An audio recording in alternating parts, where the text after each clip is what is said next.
लोकसभा चुनाव में एनडीए को सबसे ज्यादा उत्तर प्रदेश के नतीजों ने चौंकाया है। यहां उत्तर प्रदेश के दो लड़कों की जोड़ी ने कमाल कर दिया और एनडीए पर भारी रहे। और उत्तर प्रदेश में समाजवादी पार्टी सबसे बड़ी पार्टी के रूप में उभरी, साथ ही कांग्रेस को भी काफी फायदा हुआ। यूपी की 80 लोकसभा सीटों पर 7 चरणों में हुए चुनाव में एसपी और कांग्रेस यानी राहुल गांधी और अखिलेश यादव ने मिलकर चुनाव लड़ा था और 2019 के मुकाबले शानदार सीटें हासिल की। Samajwadi party 37 seat, Congress 6 seat, जबकि बीजेपी ने 33 सीट पर जीत दर्ज की। दरअसल यूपी में 7 साल बाद कांग्रेस और समाजवादी पार्टी साथ मिलकर चुनाव लड़े। दोनों पार्टियां 2017 में एक साथ आई थीं, लेकिन तब ये गठबंधन कुछ खास कमाल नहीं कर सका था। 2017 के विधानसभा चुनाव में जब एसपी और कांग्रेस ने मिलकर चुनाव लड़ा तो 60 सीटें भी नहीं मिल सकी थीं। 2024 में तमाम मतभेदों को दूर करते हुए दोनों ने एक बार फिर हाथ मिलाया। इस दौरान एसपी ने पीडीए का नारा दिया, जो असरदार साबित हुआ, जबकि राहुल गांधी ने जितनी आबादी उतना हक का नारा देकर दलित, आदिवासी और अल्पसंख्यकों को साथ लाने में कामयाबी हासिल की। अखिलेश यादव के बार-बार उम्मीदवार बदलने को लेकर बीजेपी ने मुद्दा बनाया, लेकिन एसपी ने जो उम्मीदवार उतारे वो स्थानीय गणित के हिसाब से फिट बैठे और यही वजह रही कि वे धरातल पर बीजेपी उम्मीदवारों को कड़ी टक्कर देते दिखे। प्रधानमंत्री नरेंद्र मोदी का तीसरा कार्यकाल पक्का माना जा रहा है, लेकिन 4 जून को आए नतीजे ब्रांड मोदी को एक बड़ा नुकसान पहुंचा गए और इसकी बड़ी वजह यह है कि मोदी मैजिक का न चलना कहा जा रहा है। क्योंकि 2014 में जब बीजेपी ने नरेंद्र मोदी को अपना पीएम कैंडिडेट घोषित किया था, तब देश में बीजेपी के पक्ष में एक मजबूत लहर चली थी और चुनाव में मोदी ब्रांड का असर इतना दिखा था कि बीजेपी 2014 के चुनाव में अकेले ब्रांड मोदी के दम पर 282 सीटें जीत गई थी, जबकि एनडीए ने कुल 336 सीटें जीतकर उस समय कमाल कर दिया था और नरेंद्र मोदी पहली बार प्रधानमंत्री बने थे। साल 2019 के चुनाव में जब ये कहा जा रहा था कि बीजेपी इस बार चुनाव हार जाएगी, तब प्रधानमंत्री मोदी के दम पर बीजेपी 303 सीटें जीतकर सबसे बड़ी पार्टी बन गई थी और एनडीए को कुल 353 सीटें मिली थी। बीजेपी को पूरी उम्मीद थी इस बार भी ब्रांड मोदी काम करेगा और बीजेपी 375 प्लस और एनडीए 400 प्लस सीट जीतेगा, लेकिन ब्रांड मोदी इस बार नहीं चला। हालत इतनी खराब रही कि खुद प्रधानमंत्री नरेंद्र मोदी वाराणसी से शुरुआती रुझानों में 6000 से ज्यादा वोटों से पिछड़ गए, लेकिन बाद में उन्हें जीत मिली, लेकिन जीत का अंतर बेहद कम रहा और मोदी केवल 1,52,000 वोटों से ही चुनाव जीत पाए।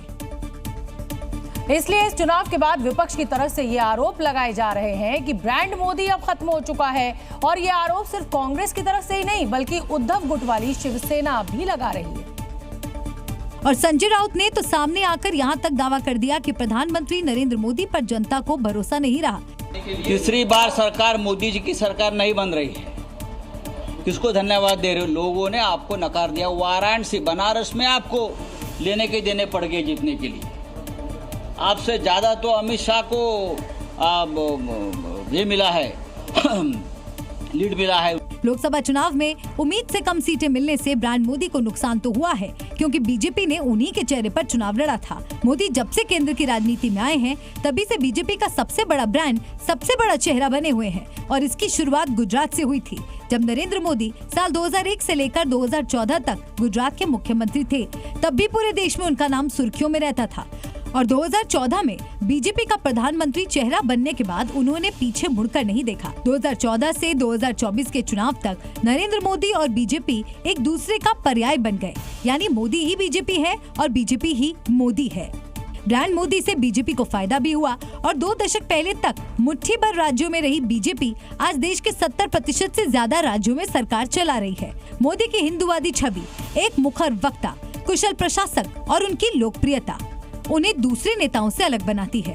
भले ही बीजेपी के पास दिग्गज नेताओं की भरमार है, लेकिन मोदी के सामने अभी भी कोई नहीं टिकता। लेकिन 2024 के लोकसभा चुनाव के नतीजे बीजेपी और ब्रांड मोदी के लिए खतरे की घंटी हैं, क्योंकि नतीजों में इस बार बीजेपी अकेले दम पर बहुमत से दूर है। ऐसे में बीजेपी और खुद नरेंद्र मोदी को इसका हल तलाशना होगा। लोकसभा चुनाव 2024 के जो नतीजे सामने आए, उनमें मोदी सरकार के कई ऐसे मंत्री शामिल हैं जो अपनी साख तक नहीं बचा पाए। अकेले उत्तर प्रदेश में मोदी सरकार के 7 मंत्रियों को हार का सामना करना पड़ा है। अमेठी से स्मृति ईरानी को करारी हार मिली है। कांग्रेस उम्मीदवार किशोरी लाल शर्मा ने उन्हें 1.5 लाख से ज्यादा वोटों से हराया। खीरी सीट से 2 बार के सांसद और केंद्रीय मंत्री अजय मिश्र टेनी चुनाव हार गए। समाजवादी पार्टी के उत्कर्ष वर्मा ने टेनी को 34,000 से ज्यादा वोटों से हराया। चंदौली से केंद्रीय मंत्री महेंद्रनाथ पांडे 20,000 से ज्यादा वोट से चुनाव हार गए। मोहनलालगंज से समाजवादी पार्टी के आर.के. चौधरी ने केंद्रीय मंत्री कौशल किशोर को 70,000 से ज्यादा वोटों से हराया। फतेहपुर सीट से साध्वी निरंजन ज्योति को 33,000 से ज्यादा वोटों से हार का सामना करना पड़ा। मुजफ्फरनगर सीट से समाजवादी पार्टी के उम्मीदवार हरेंद्र मलिक ने केंद्रीय मंत्री संजीव कुमार बालियान को 24,000 से ज्यादा वोटों से हराया। जालौन से केंद्रीय मंत्री भानु प्रताप सिंह को हार का सामना करना पड़ा। उन्हें समाजवादी पार्टी के उम्मीदवार ने 53,000 से ज्यादा वोटों से चुनाव हराया। इसके अलावा बिहार की आरा सीट से केंद्रीय मंत्री आर.के. सिंह को करीब 55,000 से ज्यादा वोटों से शिकस्त मिली। राजस्थान के बाड़मेर से केंद्रीय मंत्री कैलाश चौधरी को 4 लाख से ज्यादा वोटों से करारी हार का सामना करना पड़ा। झारखंड के खूंटी से केंद्रीय मंत्री अर्जुन मुंडा करीब 1.5 लाख वोटों से चुनाव हारे। केरल के तिरुवनंतपुरम से केंद्रीय मंत्री राजीव चंद्रशेखर 16,000 से ज्यादा वोटों से चुनाव हारे। बंगाल के कूच बिहार से केंद्रीय मंत्री निशित प्रामाणिक को भी 39,000 से ज्यादा वोटों से हार झेलनी पड़ी। दिल्ली में कांग्रेस अध्यक्ष मल्लिकार्जुन खड़गे के आवास पर चल रही इंडिया गठबंधन की बैठक खत्म हो गई और इस बैठक में इंडिया गठबंधन में शामिल दलों के नेता शामिल हुए और एकजुट रहने की बात दोहराई। बैठक में खड़गे ने सभी सहयोगी दलों को बधाई दी और कहा कि देश का जनमत पीएम मोदी के खिलाफ है। इस समय की बड़ी खबर। हालांकि खड़गे ने यह भी कहा कि सभी का स्वागत है, कहीं ना कहीं सभी का स्वागत है कहकर खड़गे ने उन तमाम एनडीए के घटक दलों को आमंत्रण दे लिया जो उनके साथ आ सकते हैं।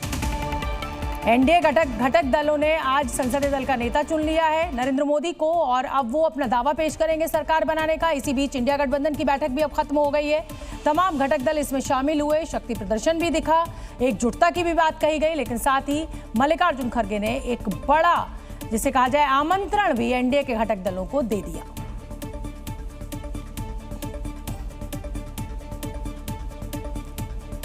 बीजेपी को 2 बार सत्ता सौंपने के बाद जनता ने उसे तीसरी बार सरकार चलाने की स्थिति में लाकर तो खड़ा कर दिया, लेकिन कार्यप्रणाली और नीतियों में बदलाव के लिए भी मजबूर किया। वहीं कुछ गलत फैसलों की वजह से भी बीजेपी को नुकसान हुआ। माना जा रहा है कि बीजेपी यूपी में भ्रम की स्थिति में थी। उसे भरोसा था कि राम मंदिर बनने से यूपी में फायदा मिलेगा, लेकिन ऐसा नहीं हुआ।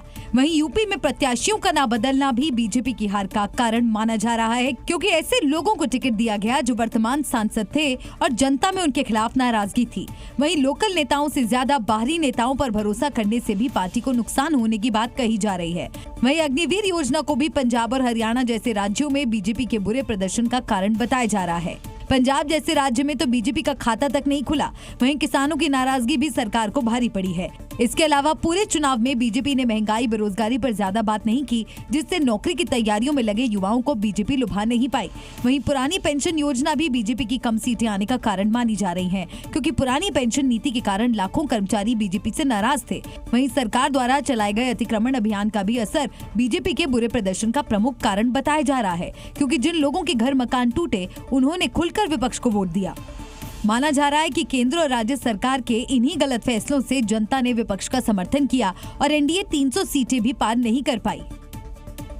आम चुनाव में बीजेपी का बहुमत तक न पहुंच पाना कई सवाल खड़े कर रहा है। सूत्रों के मुताबिक एक वजह ये भी बताई जा रही है कि राष्ट्रीय स्वयं सेवक संघ यानी आरएसएस के हाथ खींचने से बीजेपी का ये हाल हुआ। राष्ट्रीय स्वयं सेवक संघ को बीजेपी का बैकबोन माना जाता है। नरेंद्र मोदी तीसरी बार सरकार बनाने जा रहे हैं, लेकिन पूर्ण बहुमत के साथ नहीं, बल्कि गठबंधन की मजबूरी के साथ। बीजेपी ने चुनाव में 400 पार का नारा दिया था, लेकिन उसे सिर्फ 240 सीटें ही मिली, जो पूर्ण बहुमत से 32 अंक पीछे है। सूत्रों के मुताबिक बीजेपी का ये हाल राष्ट्रीय स्वयं सेवक संघ से दूरी रहा, जिसकी वजह से बीजेपी को गठबंधन के सहारे की जरूरत पड़ रही है। ऐसा भी माना जाता है कि चुनाव के दौरान आरएसएस जमीन पर भी सक्रिय नहीं था। चुनाव के दौरान वोटिंग प्रतिशत काफी कम रहा। सूत्रों के मुताबिक शुरुआती 5 चरणों में संघ ने चुनाव पर ना तो कोई बैठक की और ना ही बीजेपी को उनका कोई संदेश आया। छठे चरण की वोटिंग से पहले बीजेपी अध्यक्ष जेपी नड्डा के बयान को संघ की नाराजगी की एक वजह माना जा रहा है, जिसमें उन्होंने कहा था कि पार्टी उस समय से विकसित हुई है जब उसे आरएसएस की जरूरत थी और अब वो सक्षम है और अपना काम खुद चलाती है।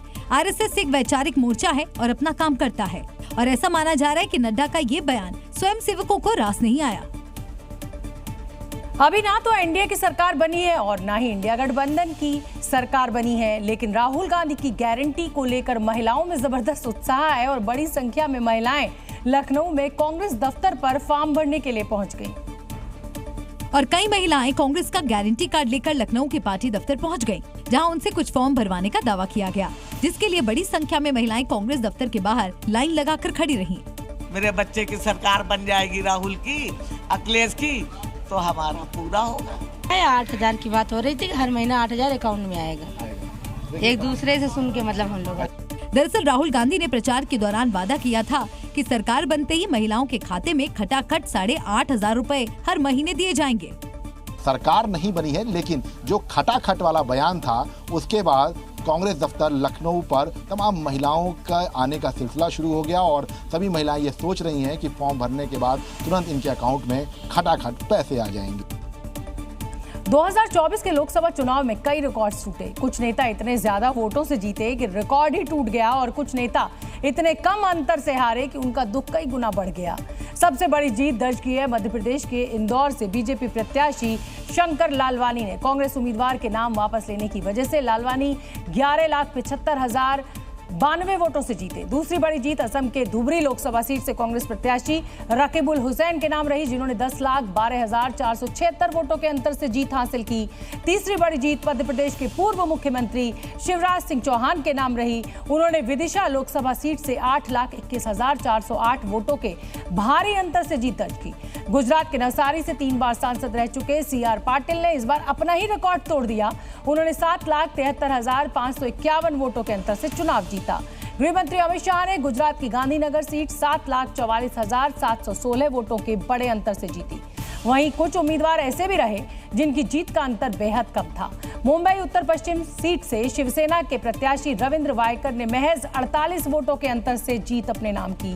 केरल की आटिंगल सीट से कांग्रेस प्रत्याशी अदूर प्रकाश ने 684 वोटों के अंतर से जीत हासिल की। छत्तीसगढ़ के कांकेर से बीजेपी प्रत्याशी भोजराज नाग ने 1,884 वोटों के अंतर से जीत दर्ज की। वहीं चंडीगढ़ सीट से कांग्रेस प्रत्याशी मनीष तिवारी ने 2,504 वोटों के अंतर से अपनी जीत दर्ज की।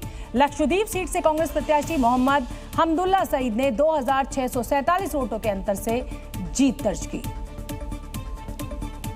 लोकसभा चुनाव में 4 ऐसे उम्मीदवार रहे जिन्होंने सबसे कम उम्र में जीत का परचम लहराया। चारों उम्मीदवार महज 25 साल की उम्र में संसद तक पहुंच गए हैं। उत्तर प्रदेश की कौशाम्बी लोकसभा सीट से समाजवादी पार्टी के उम्मीदवार पुष्पेंद्र सरोज ने 25 साल 3 महीने की उम्र में जीत हासिल की। समाजवादी पार्टी की प्रत्याशी प्रिया सरोज ने 25 साल 7 महीने की उम्र में उत्तर प्रदेश की मछली शहर लोकसभा सीट से जीत दर्ज की। बिहार की समस्तीपुर लोकसभा सीट से शांभवी चौधरी ने एलजेपी रामविलास पार्टी के टिकट पर चुनाव लड़ा और महज 25 साल की उम्र में जीत का परचम लहराया। राजस्थान की भरतपुर लोकसभा सीट से कांग्रेस के टिकट पर चुनाव लड़ने वाली संजना जाटव ने भी 25 साल की उम्र में जीत हासिल की। इसके अलावा 2024 के लोकसभा चुनाव में डीएमके के टीआर बालू सबसे उम्रदराज सांसद बने। उन्होंने 82 साल की उम्र में तमिलनाडु की श्री पेरुम्बुदूर लोकसभा सीट से अपनी जीत दर्ज की। जी न्यूज़।